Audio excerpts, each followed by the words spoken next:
믿고 안 믿고 하신 사실이 아니란 말이에요. 이미 역사적으로 증명된 사실이에요. 수많은 목격자가 있는 사실이고, 또 우리가 이론적으로 아무리 생각해도 논리적으로 따져도 내가 창조의 역사에 있는 부활을 하는 거예요. 그러니 내 시체가 남아있건 안 남아있건 이건 문제될 거 아무것도 없는 거예요. 근데 왜 거기다 시간이 안 걸려요? 여러분, 성경을 한번 보세요. 기독교 역사를 보세요. 수많은 순교자들이 있습니다. 근데 그들이 어떻게 순교했는지 아십니까? 정말 참혹한 방법으로 순교가 엄청나게 많았습니다. 짐승의 먹이로 이렇게 던져져서 다 찢겨 죽습니다. 사자굴에 들어가서 다 뼈만 남고 다 죽었다 해서 깨끗이 다 죽어서 다 잡아먹고 그랬어요. 시체가 있습니다. 그러면 생각해 봅시다. 그들이 부활할까요? 안 해요. 예수 그리스도를 위해서 십자가에 못 박혀 죽고 순교한 사람들이 부활하겠습니까? 안 하겠습니다. 그들이 부활합니다. 누가 부활합니까? 우리 같은 사람은 부활의 소망을 가지고 있는데 그렇게 다 찢어 죽은 사람들 부활하면 다른 누가 그 사람이 부활을 못한다면 누가 부활할 수 있겠냐는 것입니다. 여러분 꼭 기억하시기 바랍니다. 부활은 새로운 창조의 역사.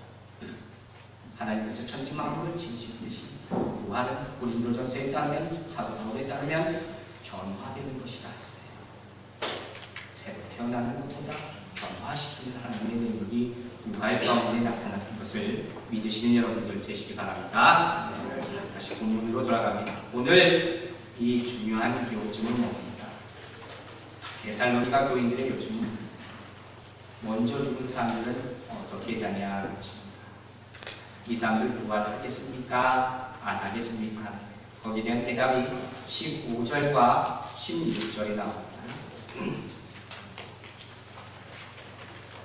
제가 잠깐 요약해서 읽겠습니다. 주 강림하실 때까지 우리 살아남아 있는 자도 자는 자보다 결단코 앞서지 못하리니 이렇게 얘기합니다. 살아남은 자도 자는 자보다 결단코 앞서지 못한다. 무슨 뜻인지 아시겠죠? 16절에 가면 또 이런 말이 나옵니다. 그리스도 안에서 죽은 자들이 먼저 일어나. 자, 이 본문만 봐도 먼저 죽은 자들이 부활 못한다는 생각은 왜 불과하다는 것을 우리는 알 수 있어요. 그러므로 여러분, 살아있다고 자랑할 거 없습니다. 그리고 먼저 죽었다고 그렇게 크게 슬퍼하고 걱정할 것도 없다는 것이에요. 그렇다면 오늘 본문을 보면 좀 재미있는 표현이 하나 있어요. 그게 뭐겠습니까? 사도 바울이 죽음에 대해서 표현을 어떻게 했어요? 잔다 이렇게 생각합니다. 그렇죠? 그냥 죽었다 이렇게 얘기한 것이 아니라 희한해요. 잔다. 죽음은 자는 것이다. 이렇게 표현했다. 근데 여러분 생각해보면 사도 바울만 이런 표현을 쓴 것이 아니에요. 우리 주님도 예수님도 이런 표현을 씁니다.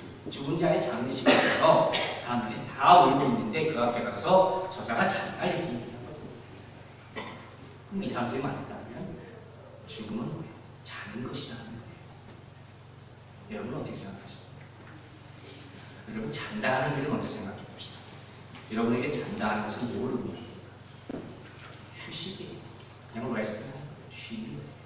하루 종일 열심히 일하고 저녁 시간이 되면 내가 자간다. 그렇죠?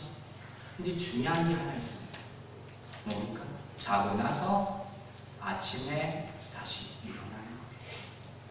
즉, 이 잔다는 말 속에는 일어날 때가 있다는 의미를 포함하고 있는 거예요.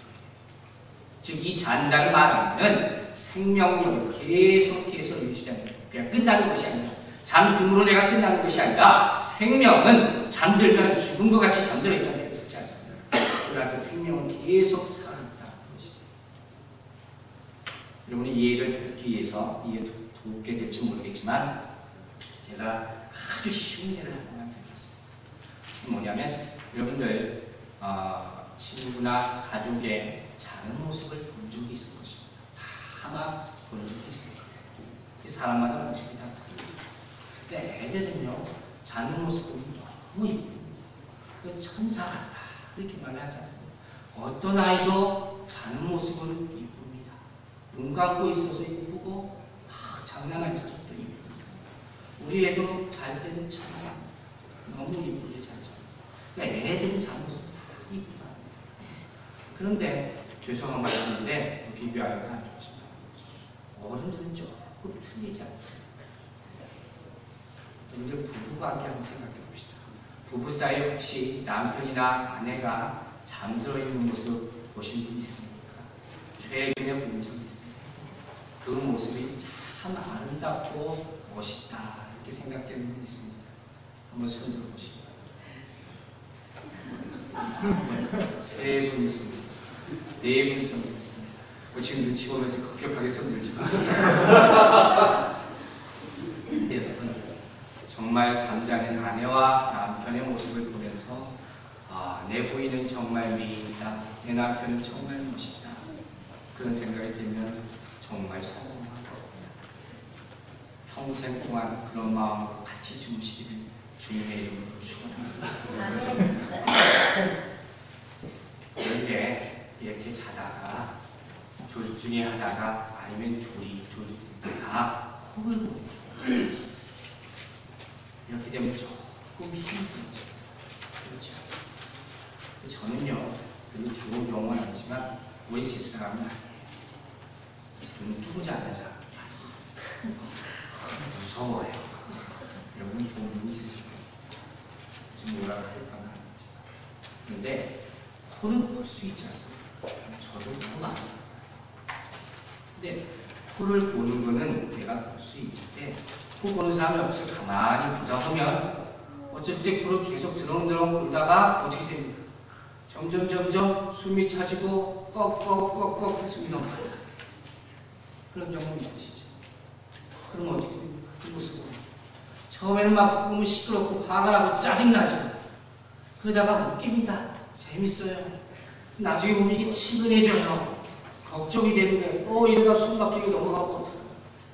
이런 생각이 들게 돼요. 그 모습을 보면서 오히려 걱정을 하게 됩니다. 그런데 참 감사한 것이 그렇게 거의 숨이 넘어가다가도 또 때가 되면 푹 하고 또 숨을 쉬면 다시 살아납니다. 그래서 우리가 또 안도의 한숨을 쉬게 되는 거예요. 이러면 어떻게 보면 이와 같다고 저는 생각합니다. 뭐가 이와 같으냐? 잠이 휴식이라는 거죠. 죽음같이 자요. 그래야 죽지 않아요. 그 안에 생명력이 있는 거예요. 그리고 오늘 본문에서 사도 바울은 죽음을 자는 것으로 표현합니다. 자, 그렇다면 우리는 아주 쉬운 결론에 도달할 수 있는 것인데 사도 바울이 죽음을 자는 것으로 표현했다시피 우리도 죽음이 자는 것이라고 믿는다면 우리는 죽음에 대해서 걱정할 필요가 하나도 아멘 되십니까? 이걸 믿는다면 죽음이 그 자리에서 자는 것이라면 나도 거기에 대해서 걱정할 필요가 없어요. 즉 이 말은 뭐냐면 죽음 자체에 대해서는 걱정하지 말라는 거예요. 왜냐하면 이것은 끝이 아니고 다시 살아나는 것이기 때문에 다시 아침에 눈 뜨는 것이기 때문에 그 14절에서 슬퍼하지 말아요. 이것은 끝이 아니다.